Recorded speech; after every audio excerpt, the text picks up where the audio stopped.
Ami, entends-tu le vol noir des corbeaux sur nos plaines? Ami, entends-tu les cris sourds du pays qu'on enchaîne? Ohé, partisans, ouvriers et paysans, c'est l'alarme.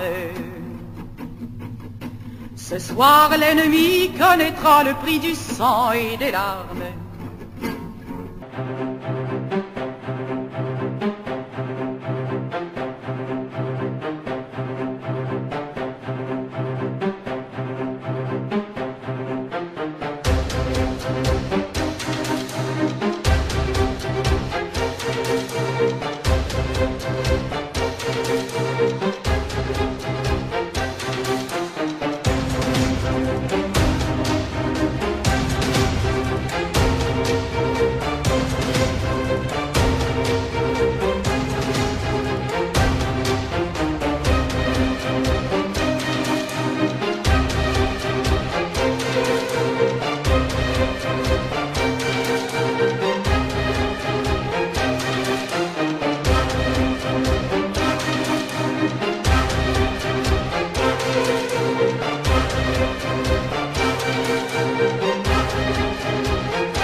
Alors bonsoir à tous et soyez les bienvenus déjà pour notre 9e épisode de Human Theory. Nous sommes réunis ce soir pour un sujet au titre assez banal, le sang, mais au fond, qu'est-ce qui se cache sous ce mot? Willes me répondra probablement un bon nombre d'informations. Je ne peux m'empêcher de reprendre quelques phrases de ton texte, Willes, comme celle-ci. L'humain s'affronte et verse le sang de ses ennemis. Ou encore, le sang désigné du sacrifice humain.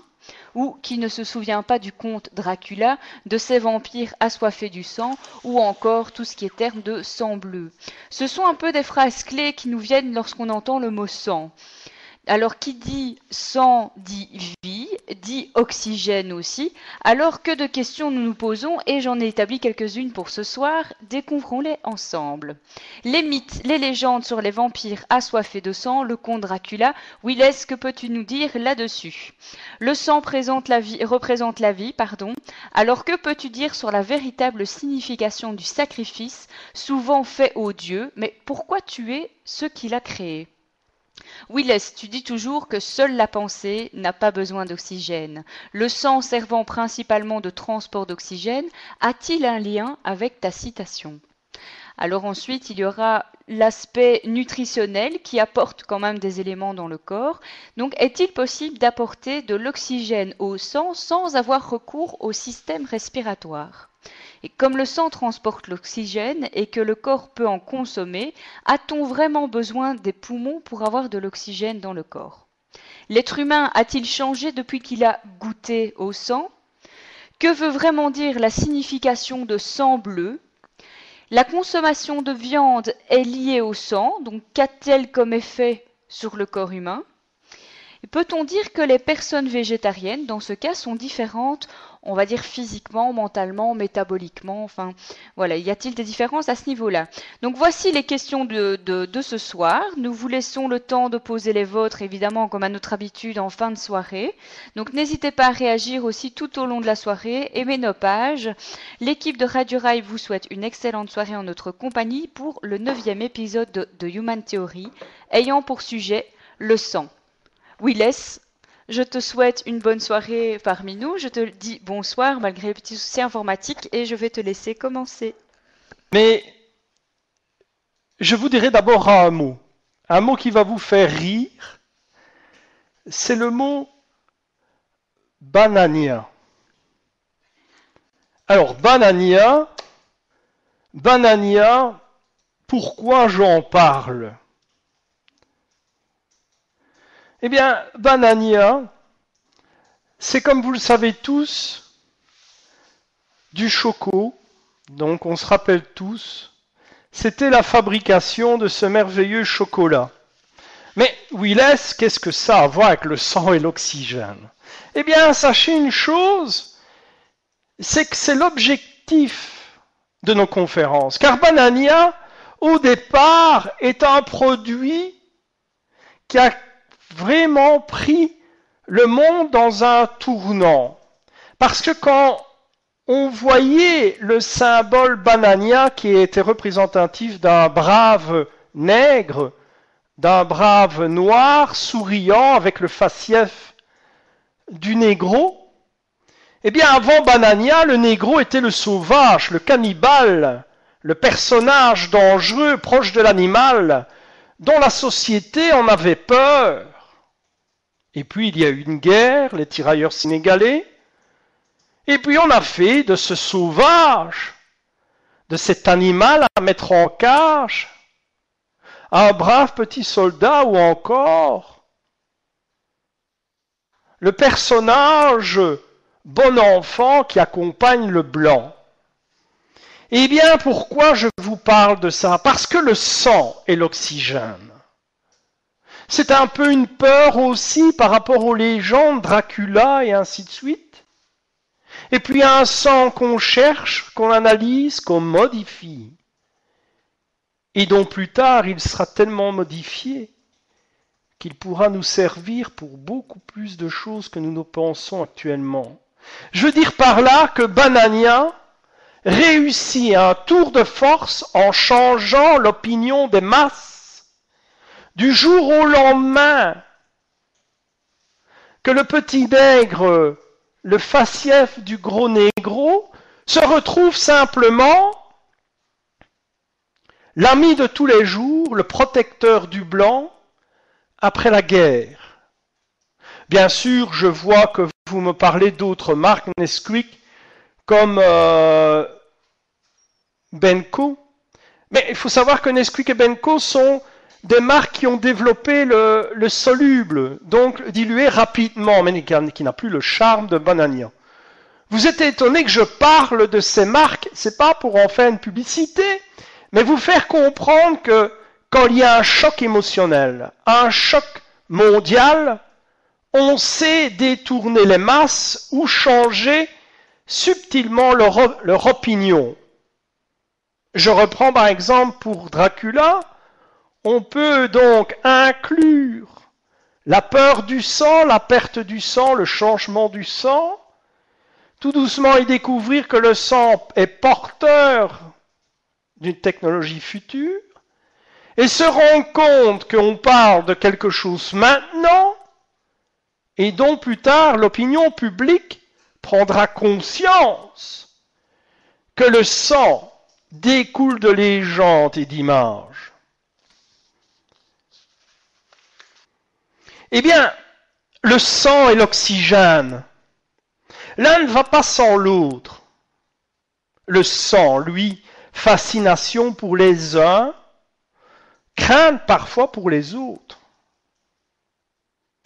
La religion souvent y font allusion.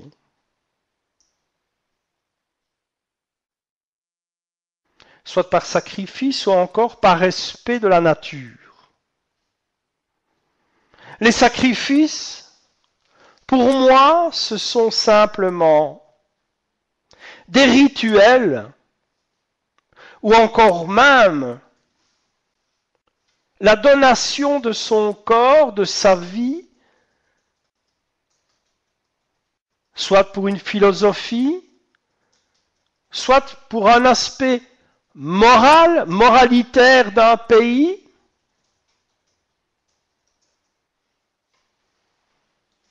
Et sur le cadre de la nature, le sang joue un rôle dans le rythme de l'être humain. L'être humain, comme la femme, vit aussi au rythme du sang. Le sang aussi est versé pour le sacrifice ou verser le sang de l'ennemi. Rappelez-vous cette chanson durant la guerre qui demandait à soulever un sacrifice des Français comme des Belges, où le sang lui encore joue un rôle dans nos cultures. Ne verse-t-on pas parfois à notre époque des larmes de sang? Les légendes ou encore le cinéma, bien sûr, interagissent. Le cinéma, évidemment, nous donne tout ce que nous voulons dans le cadre du sang, que ce soit au cinéma sur des jeux. Pourrions-nous deviner que le sang et l'oxygène joueraient un jour un rôle dans la téléportation? Est-ce que le sang un jour modifié permettrait aux cosmonautes de survivre dans l'espace sans oxygène? Je pense que j'ai là toute votre attention. Eh bien, commençons, si vous le voulez bien, depuis le début. Le sang, où des époques, des tribus se peignaient en rouge, buvaient le sang de leurs ennemis pour avoir la force de leurs ennemis. Le sang joue un rôle aussi dans les religions. Certaines cultures, religions, ne veulent pas une transfusion sanguine. Ou d'autres encore, religions, marquent leur porte par le sang d'un agneau lorsque Dieu vient se venger. Le sang, source de vie. Le sang, source de vie, est très bien représenté par le maître de la peur. Je dirais simplement le comte Dracula. Eh bien, le comte Dracula, lui, qui est d'origine de Vlad l'Empaleur, où justement on retrouve dans les films ce fameux pieu qui perce le cœur du vampire. Tout le monde connaît cette histoire. Et ces fameuses dents, qui sont à l'origine évidemment qu'un cadavre, dans un moment de décomposition, a la lèvre supérieure qui se redresse et laisse apparaître une denture pour ceux qui l'ont. Nous avons donc, sur l'aspect d'un cadavre aussi, les ongles qui continuent à pousser. Et on retrouve cela évidemment dans la caricature des films de Dracula. On reprend bien sûr cet aspect de chauve-souris, qui, comme vous le savez, il y a des chauves-souris qui se nourrissent de sang, comme bien d'autres bêtes, et surtout aussi encore l'être humain. Car de nos jours, il y a encore des gens qui adhèrent au phénomène du vampire et qui boivent du sang. Pas du sang humain, rassurez-vous, enfin je l'espère, mais c'est souvent du sang d'une vache, d'une brebis. Nous sommes là, bien sûr, dans une dérive psychologique. Mais le sang, lui, celui qui nous coule dans les veines, celui qui a une structure bien précise, il est rouge clair. Et lors de l'oxygénation, il prend une couleur très rouge. l'oxygène joue un rôle très important. Le carbone aussi interagit. Le sang lui-même donne cette force au corps. Mais nous sommes toujours terrassés par une question, est-ce que la viande que nous mangeons interagit sur le sang? Est-ce que manger des plantes interagit sur le sang? Toute modification corporelle par l'alimentation joue un rôle sur l'organisme humain. Précepte à savoir pour tout coach de sport. Pourquoi? Eh bien, le sang produit une congestion musculaire, et ça selon la variation de l'alimentation des types de protéines animales, végétales. Je ne suis pas là pour vous donner un cours sportif, mais simplement pour dire que le sang joue un rôle de contraction sur les groupes musculaires en fonction de l'étendue de cette alimentation. Mais ne perdons pas le fil de nos idées. Dracula nous donne un rôle stéréotype, multiple faciès, d'un être diabolique, d'un être qui arrive à hypnotiser, car l'hypnose y arrive. Quelle est la relation avec le sang?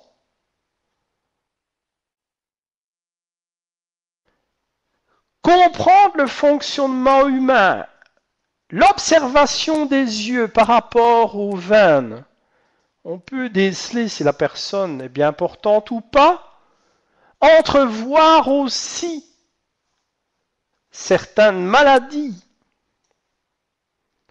Je ne peux penser qu'à ceux qui ont une leucémie, et je le ne sais que trop bien. Il faut s'y accrocher, se battre. Dracula. Ces merveilleux acteurs qui ont joué un rôle et qui ont endossé ce rôle ont tous eu aussi cette idée de décomposer tous ces symboles.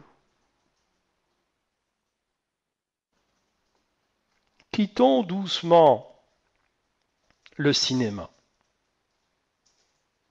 Tournons-nous tout doucement vers une religion qui nous dit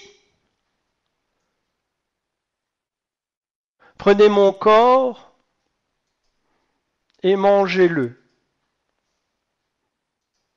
Prenez mon corps et mangez-le. Je vous propose bientôt une conférence qui ne vous laissera pas de glace sur Prenez mon corps et mangez-le. Attardons-nous sur et voici mon sang, buvez-le. Encore dans l'aspect de la religion, nous retrouvons cette forme d'acquisition du sang. Il faut donc comprendre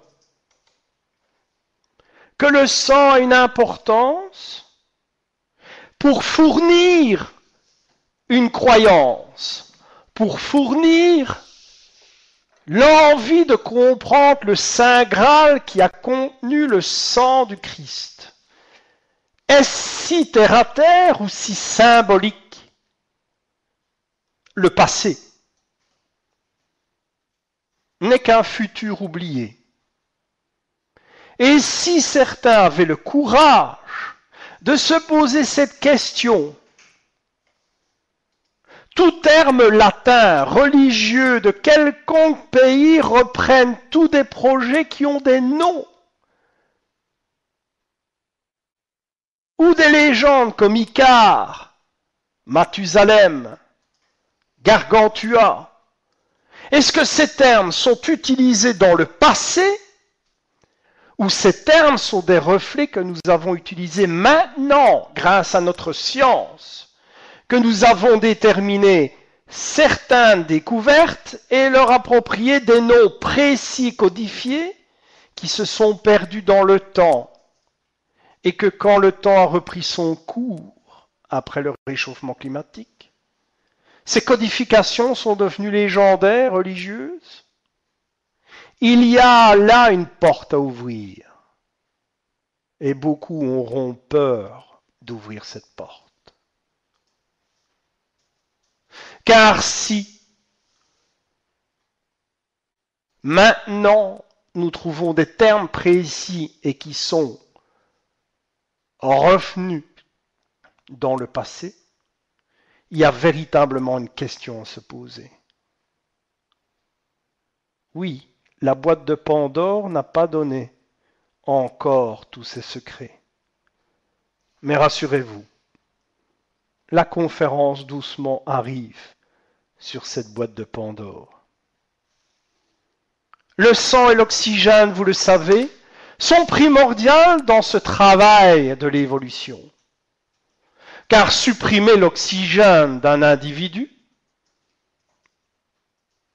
serait destiné à porter une presque totale extinction par un déluge qui dit oh, dit privation d'oxygène. Privation d'oxygène égale mort. Mais si on découvre la possibilité, la technologie de survivre sans oxygène, à long terme ou à court terme, tout dépend de l'effet bananien. Et oui, l'effet bananien. Comprenez-moi bien, le temps de changer les consciences à travers la technologie. Mais posez-vous cette question, et je vous ai toujours dit qu'à chaque conférence, je vous donnerai un scoop. Mais posez-vous cette question. La question est celle-ci ce soir. Et si nous pouvions maintenant à l'heure actuelle développer les prémices, je dis bien les prémices, de pouvoir gérer le sang, l'oxygéner, au moment où les poumons ne fonctionnent plus. C'est le cas, mais j'y viendrai plus tard. Imaginons ensemble, imaginons, je dis bien,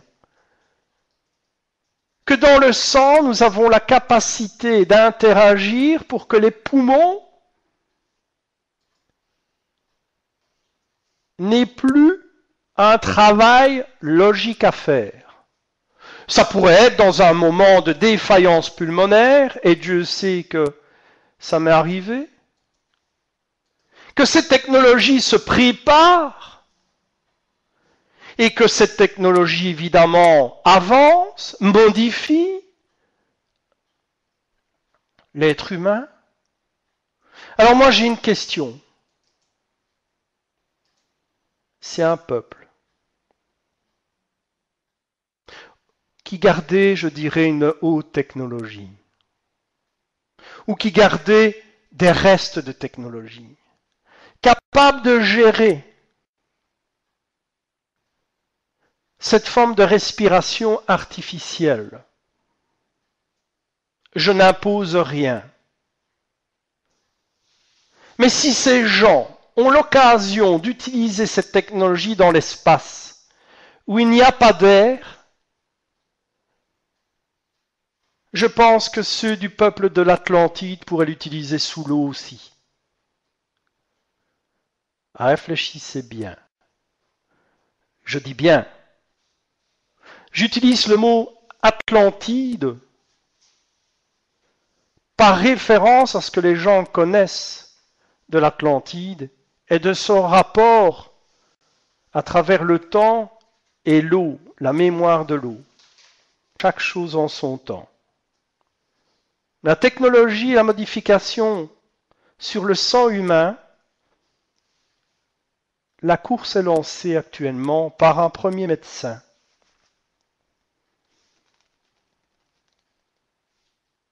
Pour John Kirk, et pas le commandant Kirk de l'Enterprise. Tout a commencé en 2006. Ou plutôt, comme le dit les choses, une petite fille qui souffre d'une pneumonie. Ses poumons se mettent à saigner, son taux d'oxygène a chuté, et je ne connais trop bien que ça lors de mes expériences de mort imminente. Le cerveau, lui, subit des dégâts. Je comprends très bien les recherches de ce personnage, de ce chercheur, qui met comme beaucoup leur crédibilité en jeu. Je peux penser au docteur Charbonnier et encore d'autres, qui essayent de comprendre, de découvrir. Mais là, ce médecin recherche à travers ses efforts, à travers le travail admirable de l'équipe de réanimation,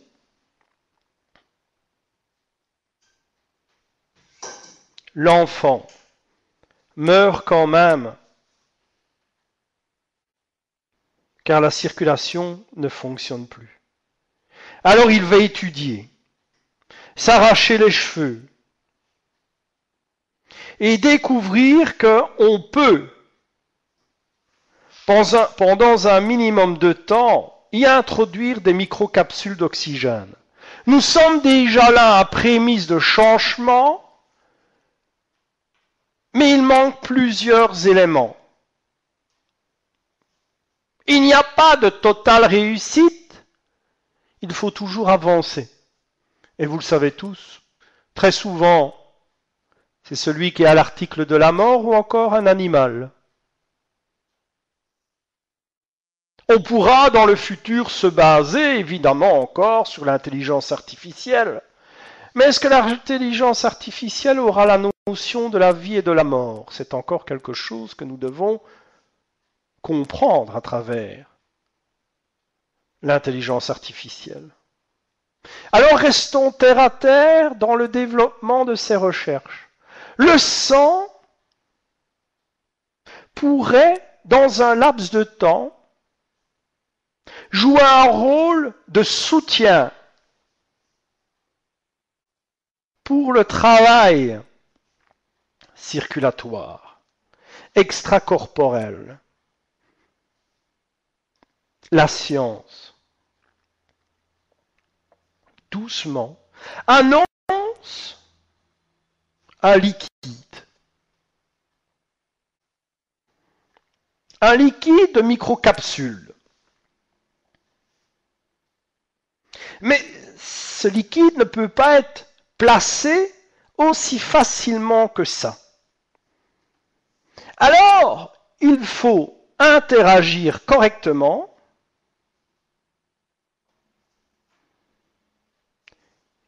et intervient quelque chose d'admirable. Les ultrasons. Les ultrasons jouent un rôle d'orientation par rapport à ces capsules, mais il faut trouver rapidement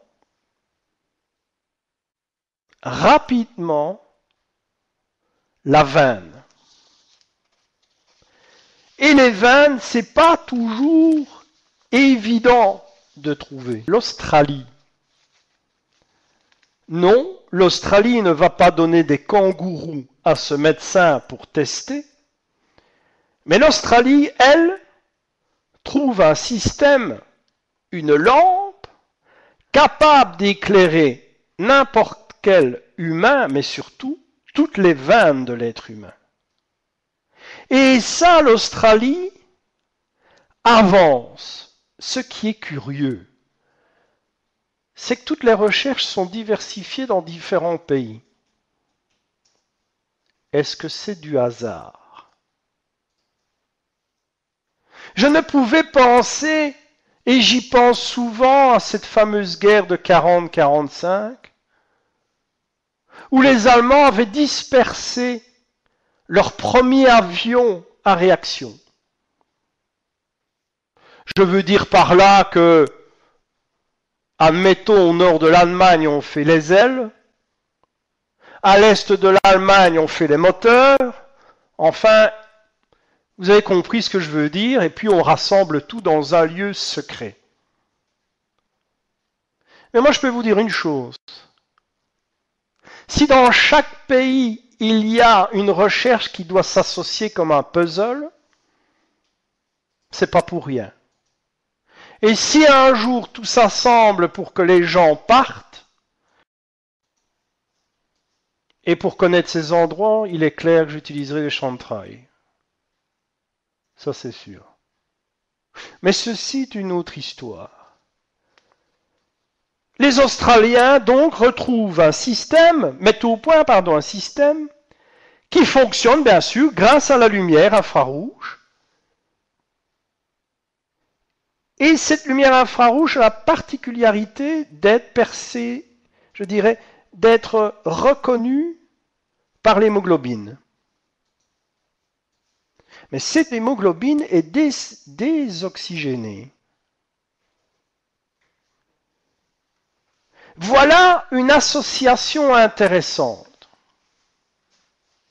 Il nous manque encore et toujours un détail. Vous avez tous entendu parler du magnétisme. Vous avez tous entendu parler des énergies qui interagissent autour du corps, les chakras et ainsi de suite. Avez-vous déjà entendu parler de l'effet Magnus? La rotation qui se produit à l'extérieur du corps et à l'intérieur du corps qui produit une énergie primaire au niveau du corps humain. C'est ça qui nous intéresse. C'est ça qui va nous permettre d'avancer. Mais comment allons-nous travailler ce sang? Encore et toujours, le passé vient nous donner les réponses. Avez-vous déjà entendu parler des limules? Les limules sont dans les fonds marins les plus anciennes vies qu'on connaît. Leurs sangs ont une capacité très imposante à travers le temps. Ils ont des protéines, une protéine particulière qui contient du fer. Et ce qui est très intéressant avec le sang de la limule, il est bleu.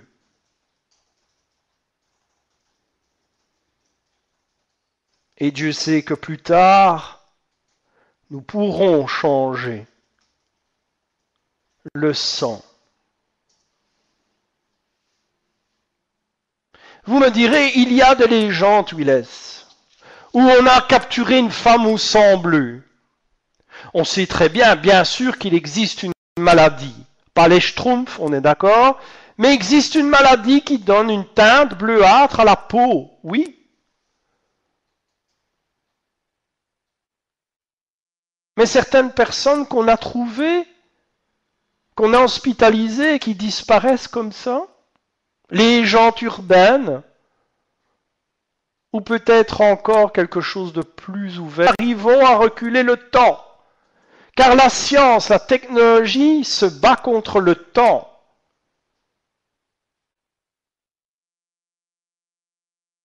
Et le temps, nous le passons maintenant, avant et après. Alors excusez-moi si je me tourne uniquement vers l'être humain, ses capacités d'adaptation, de recherche. Et aussi l'être humain sait très bien qu'il ne peut pas interagir dans le temps. Alors si j'écarte à travers mes conférences la supposition d'extraterrestres, je ne me baserai que sur la nature humaine, sur sa capacité de sacrifice, de recherche, et qui ne laisse jamais tomber les bras, quoi qu'il arrive. Très souvent, mes conférences, vous l'avez remarqué, je n'ai jamais parlé d'extraterrestres. de ces petits hommes verts à grande antenne. Je me suis toujours porté sur le temps et l'être humain. Et si je l'ai toujours fait, c'est parce qu'il y a une raison. Cette raison, vous allez la découvrir à travers ces conférences. Alors, ce petit animal, l'imule, voyez un petit peu avec cette carapace et plusieurs pattes là qui ressemblent à, je dirais vaguement, un scarabée avec une longue queue, et on retrouve cette espèce de crustacé volumineux, aussi encore, bien sûr, dans des fossiles. Et pourtant, la science tourne vers ce sang bleu, qui a des capacités de longévité. Rendez-vous compte depuis le nombre de temps que cette bête a traversé le temps. Serions-nous capables de télétransporter quelqu'un ou de traverser le temps? Encore une fois, le cinéma vous donne la codification et personne ne l'a vu. Personne ne l'a compris. Personne n'a eu cette réflexion et je l'ai dit plus d'une fois, le temps passe aussi par la modification des masses à travers les films. Et vous allez me dire, où, quoi, comment, qu'est-ce qu'on n'a pas vu? Regardez l'affiche par exemple du dernier Terminator. La femme tient un crâne de cristal, non je ne l'ai pas dit, mais un crâne en main. Et dans le film, le personnage central qui est ce robot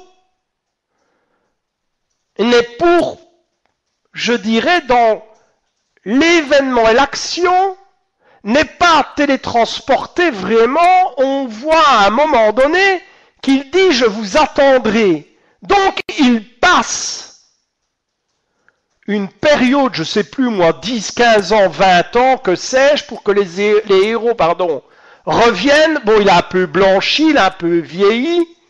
On vieillit tous, là c'est un petit peu l'aspect cinématographique. Mais le message est clair. On avance déjà vers une réponse. Qu'une technologie peut défier le temps. Mais là, nous avons affaire à un robot, à un humanoïde, tout ce que vous voulez. Mais le message est clair. Il n'est pas télétransporté.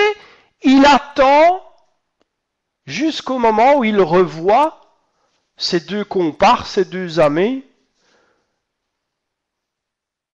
Est-ce qu'un ovni pourrait faire le même? Est-ce qu'un drone préprogrammé à travers le temps pourrait faire en sorte de nous surveiller à travers les siècles et les siècles? Encore une petite question que vous devriez vous poser. Eh oui, technologie humaine. Mais ça, ce sera l'objet d'une autre conférence, évidemment. Toujours pour les mêmes raisons. L'être humain se tourne vers aussi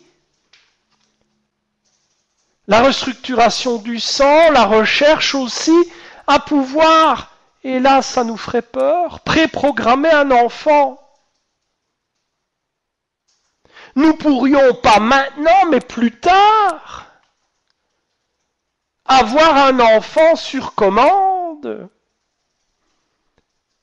Travailler l'ovulation, on découvre maintenant que l'ovulation, logiquement, jusqu'à la ménopause s'éteint, ce qui est absolument faux. On peut recréer, restimuler, et ainsi de suite.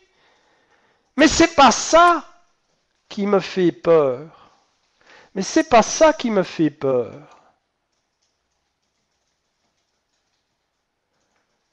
C'est simplement, bien sûr, je lis vos commentaires, il y aura une conférence sur la femme. Mais posez-vous encore une troisième question. Nous avions parlé récemment de reconstruire un Jésus. plus ou moins, pour ceux qui ont suivi cette conférence, mais nous pourrions cloner. Oui, mettons ça de côté. Créer notre propre enfant, avec des yeux bleus, avec des cheveux blonds, tiens, ça nous rappelle quelque chose, ou avec des cheveux noirs, des yeux bruns. Je ne suis pas du tout raciste, loin de là. J'explique simplement cette confrontation historique et actuelle. Mais l'enfant, lui, il sera, je dirais, un bébé éprouvette peut-être. Mais alors, d'où vient cette origine? D'où vient l'origine de quoi?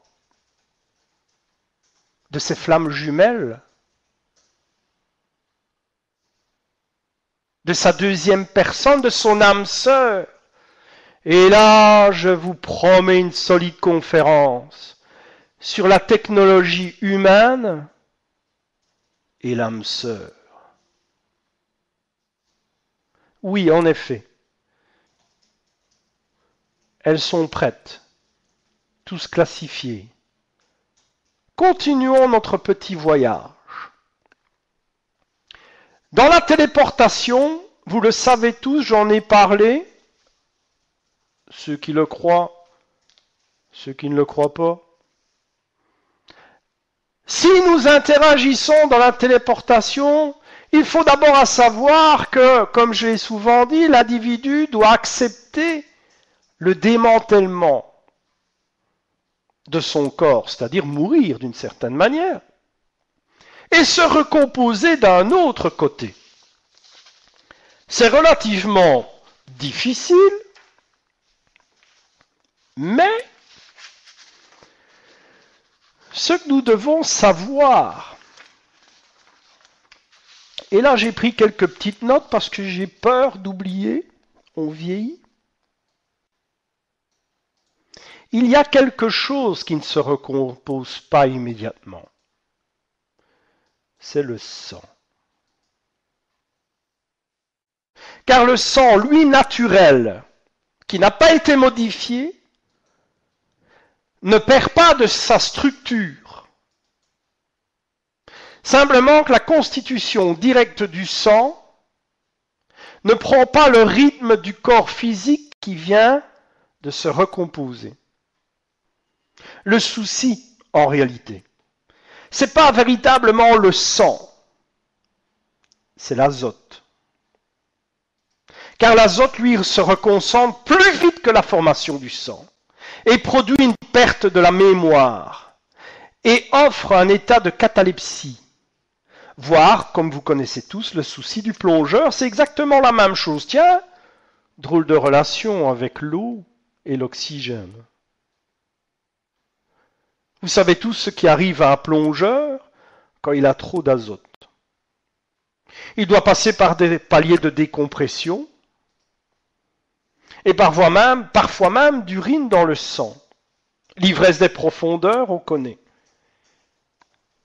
Nous pourrions qu'imaginer d'envoyer quelqu'un dans le passé ou dans le futur, où cette ivresse de profondeur lui fait complètement divaguer et produit certaines choses dans le passé ou dans le futur irréparables, d'où une forme de folie. Et pourtant, nous devrions aller voir sur certains commentaires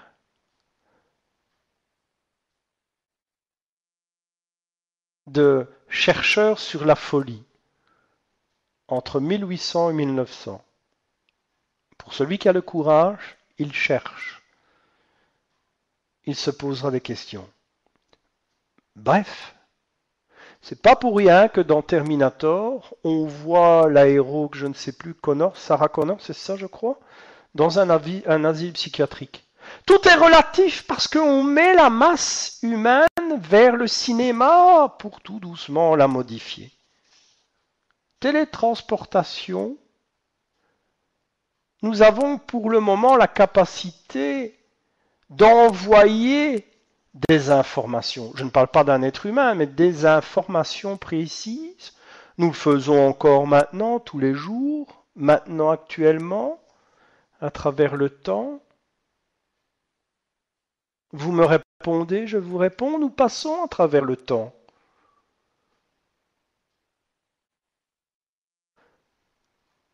Alors, la téléportation est un événement particulier, mais je peux vous dire qu'il sera vite abandonné.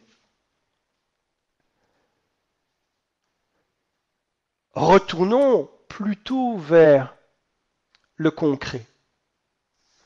Et le concret, pour moi, c'est Icare. Encore et toujours Icare, c'est un exemple de multitude de projets qui se mettent en place quand les analyses atmosphériques permettront de distinguer les trous les plus faciles à percer avec un engin de déplacement. On le sait tous, d'accord, hein, je pense qu'on le sait tous. Les destinations évidemment programmées par la NASA et d'autres sont par exemple l'étoile de David qui représente Sirius B, tout le monde l'a compris. La constellation du Taureau, je pense que tout le monde l'a compris aussi, et bien d'autres choses qui nous sont revenues brutalement et parfois même plus délicatement. Il n'est pas rare aussi dans les films de voir des hommes éjectés sans combinaison dans l'espace. C'est souvent un truc classique, une vengeance ou à un moment donné qu'il y a un problème. Et là,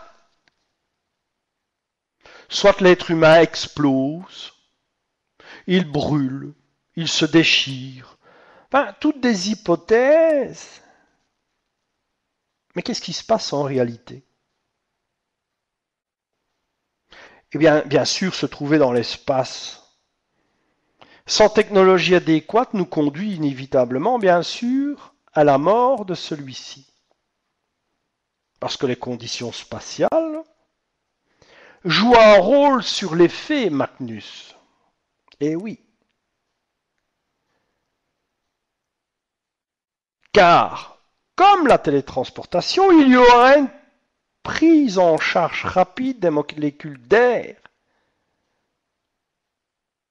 Et ces molécules d'air, évidemment, s'échappent du corps humain. Et nous pourrions donc, entre 5 et 20 minutes, mourir.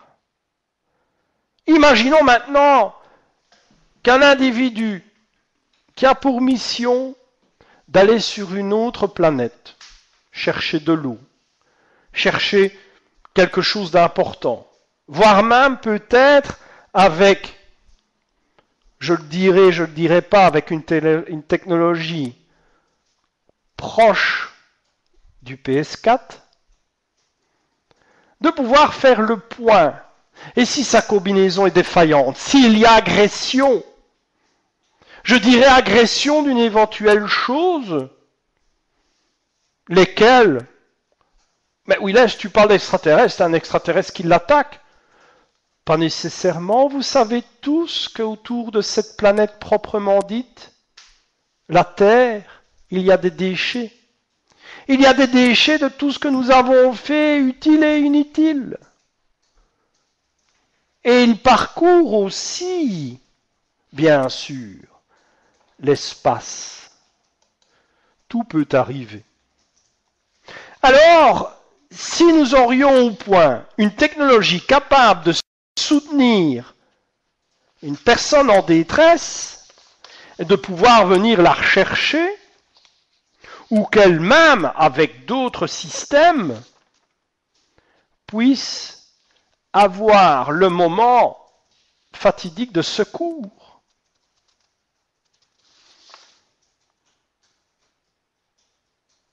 Qui pourrait sauver cette personne ?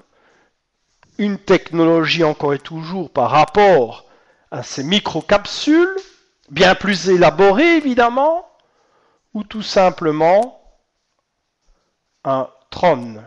Je n'ai pas dit un drone, un drone. Génération artificielle d'androïdes capable d'assumer toute intervention que ce soit mémoriel, physique, et voire même de revenir à un point de départ. Mais ceci est une autre histoire. Alors voilà, la première question que j'ai préparée, parce qu'en fait, pour moi, tu as répondu à toutes les questions, hein. Donc on va peut-être refaire un petit résumé de tout, parce que c'est vrai que c'est beaucoup d'informations en une fois. Alors la première question que j'aurais à te poser, c'est selon les mythes, donc les légendes sur les vampires assoiffés de sang, le comte Dracula, qu'est-ce que tu peux dire là-dessus? Dernièrement, le comte Dracula a ouvert un bar qui s'appelle Les Assoiffés à Bruxelles, dont je blague. En fait, donc, comme je disais, le comte Dracula est le point central, je vais dire, des générations. Si je ne me trompe pas, les prémices véritablement qui ont fait peur à la jeunesse avant la censure, ce sont dans les années 70. D'accord, il y a eu d'autres films noirs et blancs, notamment je peux penser à cet Italien, je n'ai plus le nom, mais on connaît tous encore le célèbre acteur américain ou anglais, je ne sais plus, qui a joué tellement de rôles de Dracula. Mais Dracula incarne, comme je disais tout à l'heure, le personnage central qui tourne autour du sang. Et là encore, peut-être que je peux rajouter par rapport à ce que je disais tout à l'heure, c'est que quand il a mordu quelqu'un, la personne qui est mordue, eh bien, se modifie et devient comme lui. Il y a encore un code à aller voir à travers ça, parce que nous avons là, je dirais, une petite signature qui nous dit que le sang vicié peut se contaminer. Toute la codification symbolique est présente. Je dirais aussi qu'il y a d'autres codifications symboliques, comme je vous prépare une autre conférence sur la communication et les auras. Donc, pour vous dire qu'il y a pas mal de trucs qui se préparent.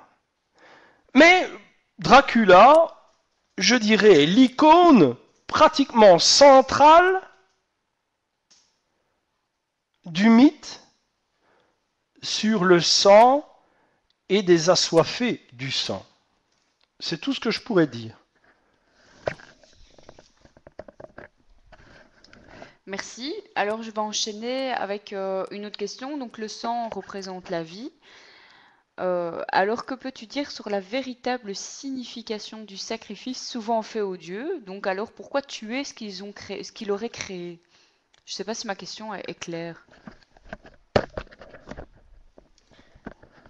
Eh bien, il faut comprendre plusieurs choses. C'est que dans la signification du sacrifice, souvent, c'était aussi pour la domination et la crainte. C'était un petit peu instauré chez l'ennemi ou les peuples qui étaient, je dirais, autour, avoisinants, je vais dire ça comme ça, de montrer que le sang chez certains peuples faisait partie de leur coutume et qu'ils n'avaient pas peur. Et le sang aussi, par rapport à un sang versé pour un enfant ou un agneau, joue un rôle aussi de purification, mais surtout de mise à l'épreuve. Pourquoi tuer une création? Je pense que justement la question est pertinente. Parce que tuer une création de Dieu serait à l'encontre de tout sens. Pourtant, il y a des massacres tous les jours. Il y a des meurtres tous les jours.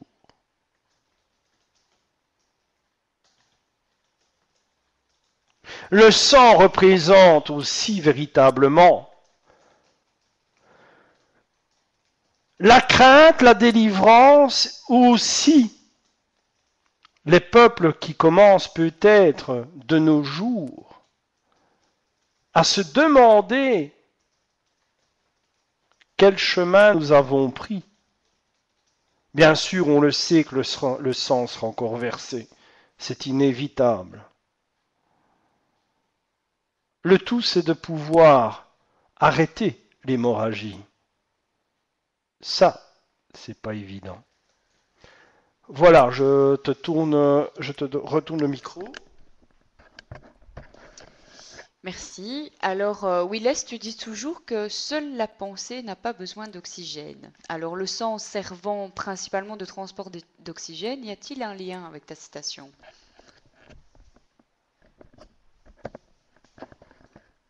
Eh bien, non, il n'y a pas de lien. Parce que, je vais répondre, bien sûr,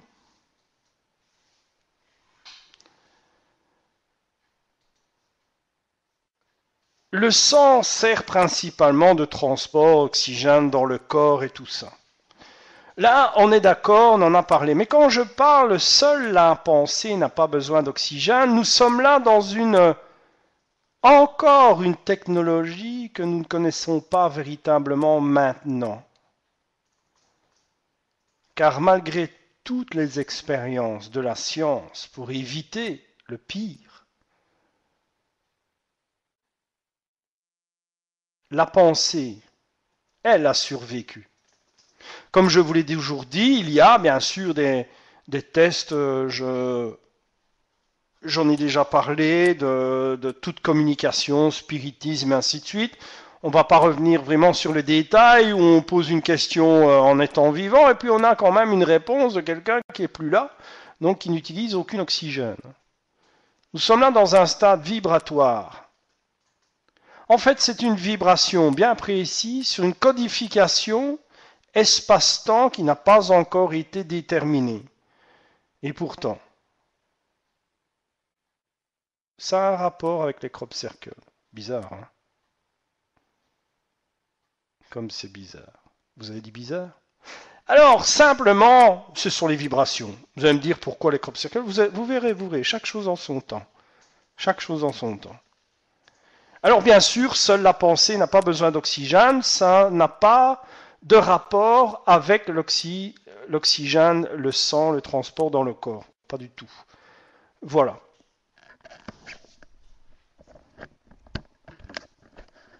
Merci. Alors, il y a aussi un aspect d'apport nutritionnel. Donc, comme les nutriments apportent des éléments au corps, est-il possible d'apporter l'oxygène au sang sans avoir recours au système respiratoire? Je pense que tu en as parlé quand même assez longuement tout à l'heure, donc je ne sais pas si tu veux refaire un petit résumé de tout ça. Je vais peut-être poser la question qui vient s'en suivre après. Donc, à savoir, est-ce qu'on a vraiment besoin des poumons pour avoir de l'oxygène dans le corps?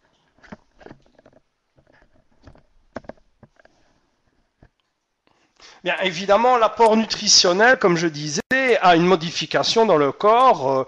Selon, évidemment, vous le savez, on mange gras ou grossit, on fait un régime. Enfin, on sait très bien que la nutrition actuelle n'est plus adéquate en réalité dans les faits naturels des choses. Hein.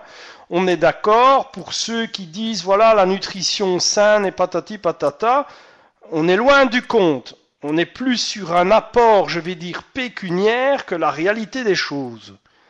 Nous savons qu'il y a trop eu d'erreurs, trop eu de guerres, trop eu de poisons, trop de changements atmosphériques pour avoir une nutrition saine.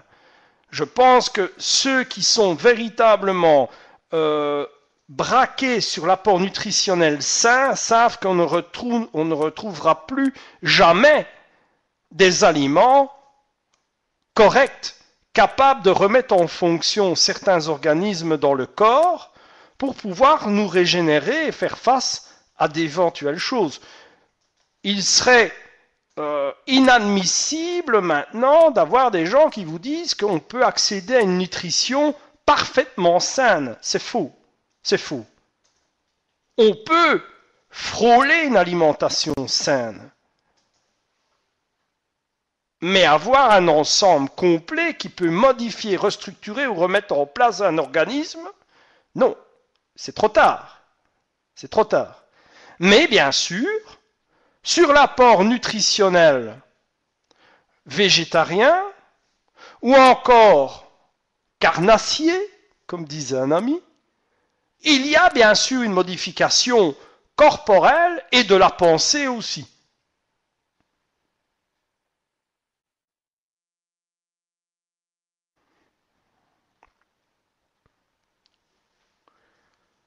Alors, tu m'avais posé une deuxième question.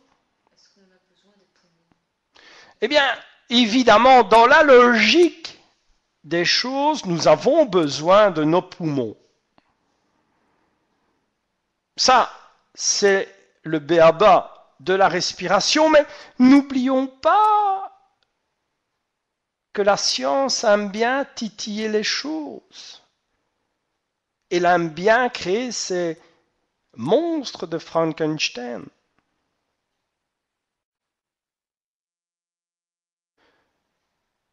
Je veux dire par là qu'il y aura toujours des chercheurs pour essayer de greffer une oreille sur le dos d'un hara.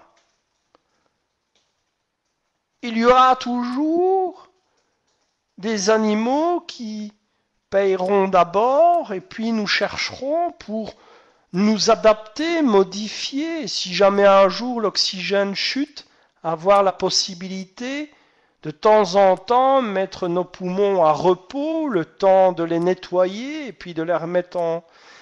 Il y a des ouvertures. Nous aurons toujours nos apprentis sorciers. Nous ne serons jamais des Merlin l'enchanteur, jamais. Mais les poumons sont un capital aussi important que le cœur, le sang et les émotions. Voilà.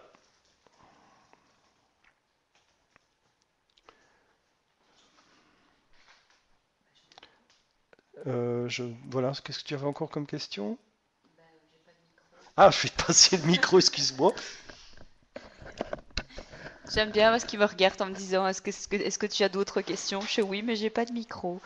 Alors, est-ce que l'être humain a-t-il changé, donc avec un grand C, je vais appeler ça comme ça, depuis qu'il a goûté au sang, donc depuis qu'il a mangé de la viande en fait? Alors moi j'aurais une autre question. Qu'est-ce qui arrive à un chien qui goûte le sang? Quand l'être humain goûte au sang. J'ai écouté un personnage américain récemment, parce que je ne suis pas obtus et braqué contre les découvertes des gens, et il disait évidemment que nous sommes programmés pour nous battre. Mais nous sommes programmés pour nous battre parce que nous avons raté notre véritable mission, celle du départ. Et évidemment, il nous faut compenser, comme ce fameux personnage énigmatique qui a demandé à ce qu'on fasse un espèce de monolithe avec une inscription disant « Ne dépassez pas un certain taux d'humains car vous vous mettrez en danger ». Ce personnage énigmatique, évidemment, vous l'avez compris, mais un message pour les survivants. Il est clair qu'il est fait en plusieurs langues. Hein. Si personne n'a pas encore compris qu'il existe des gens qui ont étudié, qui ont compris ce qui est en train de se passer à long terme, ils ont laisser des messages, bien sûr, contemporains, pourquoi pas. On n'est pas obligé encore d'avoir des messages qui sont peut-être selon les recherches sur les pyramides ou telle et telle chose, parce qu'il y a tellement de choses qu'on raconte sur les pyramides que parfois je serais tenté d'aller faire un bail de 3 ans dans une pyramide pour y habiter. C'est vrai qu'il y aurait des travaux, mais enfin, bref. Non, je dirais que personnellement, les gens qui instaurent des messages précis et d'autres codifiés à l'heure actuelle sont peut-être les précurseurs de bâtiments que nous voyons et qui ont traversé le temps. Il faudrait se poser la question sur plusieurs angles à travers, je dirais, 3 angles, passé, présent et futur.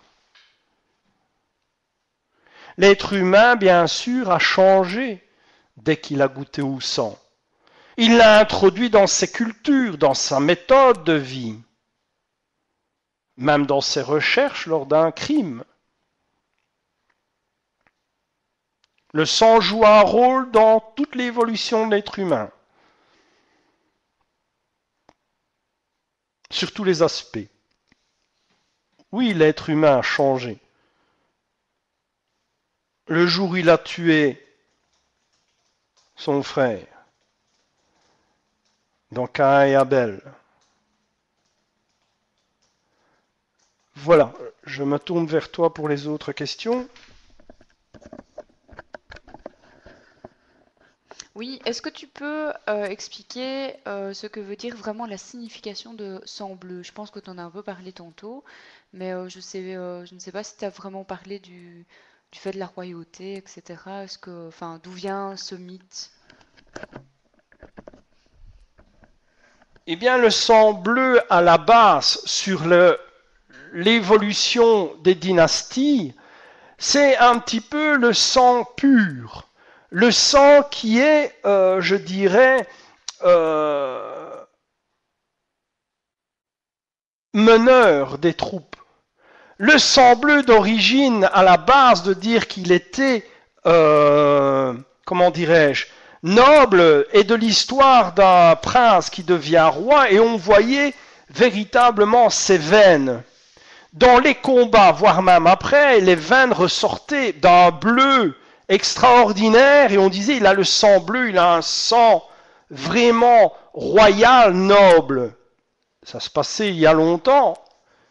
Évidemment, il y a d'autres compositions, comme j'ai dit, au niveau du sang bleu. Il y a donc une modification au niveau du sang et qui fait en sorte que la peau, l'épiderme, se modifie.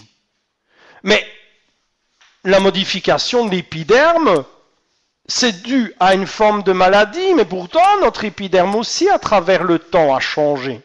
En fonction de l'alimentation, en fonction de l'environnement, où il y a des gens qui ont une peau plus blanche, d'autres plus noire, et ainsi de suite, et ainsi de suite. Eh bien, il faut comprendre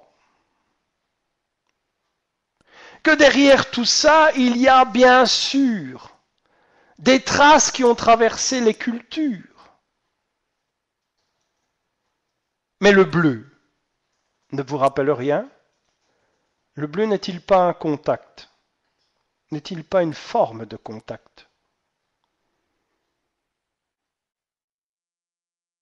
Alors, il y a la noblesse, il y a aussi l'aspect médical, scientifique, il y a l'histoire, il y a certainement aussi, au fond de nos mémoires, une technologie oubliée. Personnellement, j'en suis convaincu. Une technologie qui interagit encore avec le bleu quand elle communique. Je me tourne vers le reste de tes questions. Oui, je vais peut-être avant de continuer poser une question qui a été posée par Equinox et que Perle a remis 2 fois. Est-ce que la limule est une trace du passé remontant à des expériences des anciens sur le sang?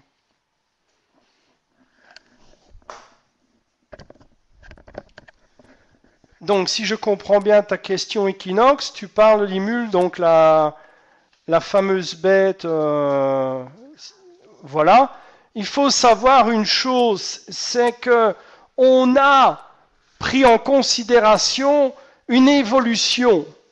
Donc, tout le monde connaît l'évolution de Darwin, où le singe descend en arbre et patati et patata. Tant qu'on pensera ça, on n'ira pas voir plus loin. On est d'accord? Maintenant, on se rend compte tout doucement que les dinosaures, si je peux m'exprimer comme ça, il y avait des gens qui étaient censés en connaître dans une période. On commence maintenant à avouer qu'il y avait des gens qui ont joué avec des dinosaures, qui ont couru après des dinosaures, et personne, mais alors encore personne n'a fait le lien pourquoi on voit des bonhommes avec des bottines qui courent derrière un dinosaure.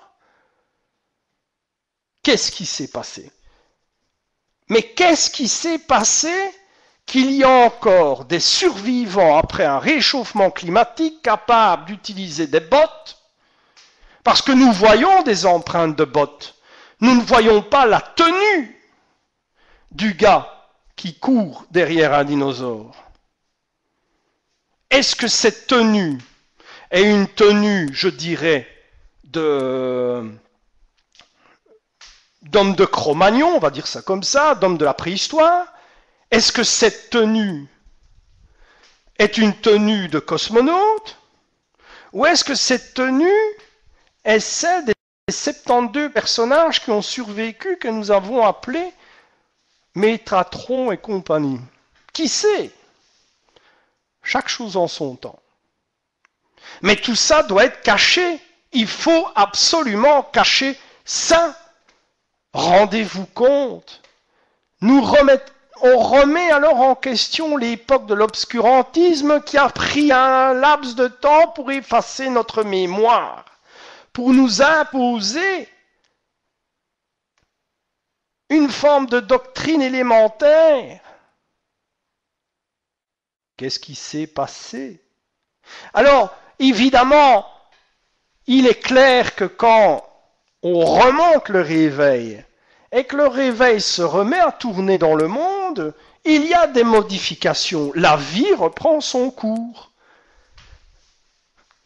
La vie reprend son cours, ce qui veut dire que la nature trouve toujours son chemin et relance la vie de toute forme. Et les survivants, qu'est-ce qu'ils font? C'est ça le truc. Est-ce qu'ils vont se tourner les pouces? Ben non, ils vont mettre au point un programme.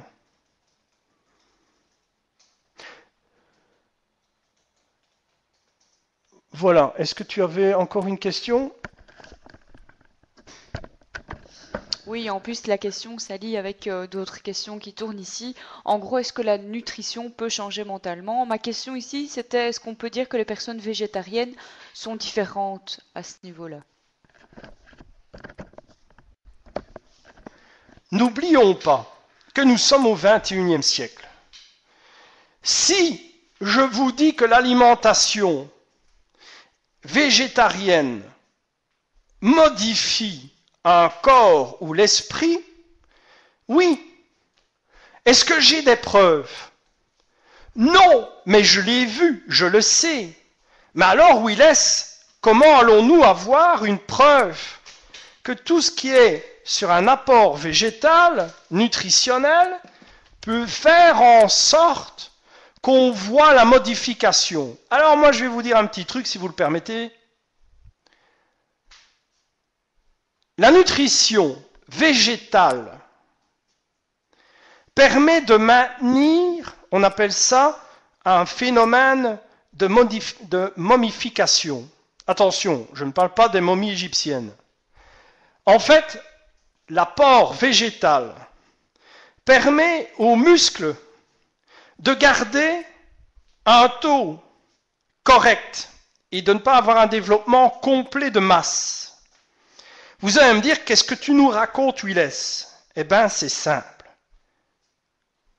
Si vous prenez un apport nutritionnel à base végétale et non animale, vous avez une structuration normale au niveau du muscle. Moi, personnellement, que vous soyez végétarien, carnivore ou tout ce que vous voulez, c'est votre corps, c'est votre apport nutritionnel aussi basé sur la protéine, les acides aminés, les oligo-éléments. Moi, ce qui m'intéresse, c'est ces petits bonhommes dans l'espace qui sont en train de manger leur salade et de voir si la masse musculaire peut faire face à l'atrophie musculaire sur un long terme dans l'espace. Parce que si je congèle des bonhommes, façon de parler, je veux être certain que l'apport nutritionnel de base que je vais lui donner ne seront certainement pas de la viande, mais un apport nutritionnel à base de végétaux comme la salade. C'est un exemple, hein. Je parle d'un phénomène qui se passe maintenant dans l'espace où ils sont en train de manger leur salade, mais bon, ce n'est que le début, chaque chose en son temps. Mais il est clair que sur un apport nutritionnel, j'aurais beaucoup plus facile de gérer une alimentation végétale qu'animale. Je ne me vois pas me faire balader une vache et une chèvre sur la lune, façon de parler. Je blague. Et vous comprenez ce que je veux dire en fait. Il est clair et certain que je pourrais évidemment avoir une consistance grâce à l'alimentation végétale et probablement et certainement une clarté d'esprit, une clarté, une vision des choses. Le système nerveux évidemment est modifié, l'ensemble de la structure du corps est modifié, ça c'est certain. Donc l'esprit est plus clair, c'est pas comme moi, je mange beaucoup de viande, je blague, mais on voit un petit peu à quoi je veux en venir. Encore et toujours, ces expériences dans l'espace ne sont pas faites par hasard. Bien sûr, de nos jours, nous nous tournons vers quoi? La recrudescence de tout ce qui est émissions, livres, sur la bonne nutrition, mais on noie le poisson, on noie toujours l'idée, on noie toujours les masses. Posons-nous les bonnes questions. Mais je répondrai ceci, oui, bien sûr, l'alimentation joue un rôle véritablement important. Et là, vous aurez plus de, comment dirais-je, d'informations lors d'une conférence sur ce qui s'est passé en Chine et en URSS, sur la privation de la nourriture, le développement de l'instinct humain, du cannibalisme, etc., etc. Des conférences intéressantes, pas de problème. Alors, je me tourne vers une autre question.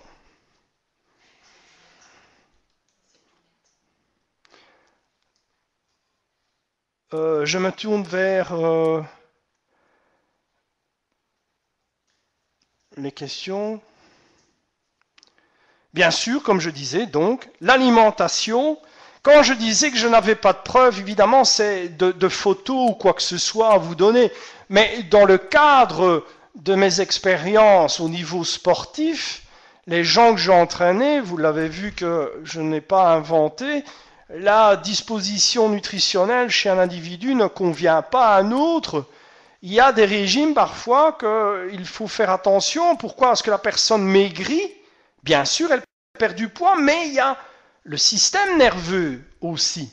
C'est un petit peu comme on prive une cigarette à quelqu'un ou qu'on empêche de fumer, il y a un développement, une réaction. On mange des bonbons, on mange des chips, ou on s'énerve. Donc, il y a évidemment tout un ensemble corporel qui réagit. Pensons au sevrage de personnes qui utilisent des stupéfiants. Eh bien, il y a toute une modification, c'est inévitable, car le cerveau, lui aussi, devient avec une certaine forme de monotonie et sait qu'il a besoin d'un apport nutritionnel. C'est un travail de longue haleine, si je peux m'exprimer comme ça.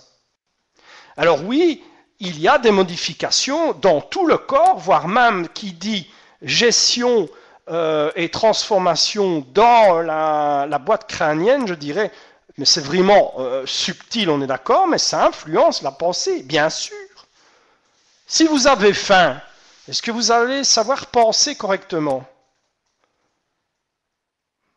Si vous avez bu un verre, que vous êtes complètement bourré, est-ce que vous allez penser, percevoir les choses clairement? Non. C'est clair que là, il y a une influence sur notre énergie et en l'occurrence, l'apport nutritionnel. Beaucoup de gens, et c'est mon cas parfois, le soir, eh bien, ils aiment bien boire un verre de coca ou une tasse de café. Ou voilà, parce que le film dure plus longtemps que prévu. Et qu'est-ce qui se passe? C'est encore une machination bien faite, on est d'accord? Le film démarre, ou alors on peut programmer à l'heure qu'on veut. Qu'est-ce qui se passe? Eh bien, on a envie de boire un café, on a envie de prendre un paquet de chips. Tout est coordonné pour contrôler l'être humain. Parce que le libre arbitre, vous ne serez pas saisi au moment où les deux portes vont s'ouvrir. Et ce que vous trouverez derrière ces deux portes, vous serez préparé. Si j'ai fait ça avec l'équipe, bien sûr, mon travail est fait. De votre présence, de votre fidélité. N'hésitez surtout pas à réagir. Alors ne vous inquiétez pas pour ceux qui seraient arrivés en retard ou qui n'auraient peut-être pas compris, enfin du moins assimiler toute cette matière en 1 heure et demie. C'est évidemment rediffusé, je pense, d'ici la semaine prochaine maximum sur YouTube. Voilà, merci Angel. Avant que je le demande, ça c'est chouette d'avoir la page Facebook. Je vous souhaite de passer un agréable week-end qui arrive. Il y a encore demain ou samedi pour ceux qui travaillent encore. Quoi qu'il y en a qui travaillent le dimanche. Mais voilà, je vous embrasse très fort et on se retrouve très vite, au plus tard la semaine prochaine. Donc voilà, passez une bonne nuit.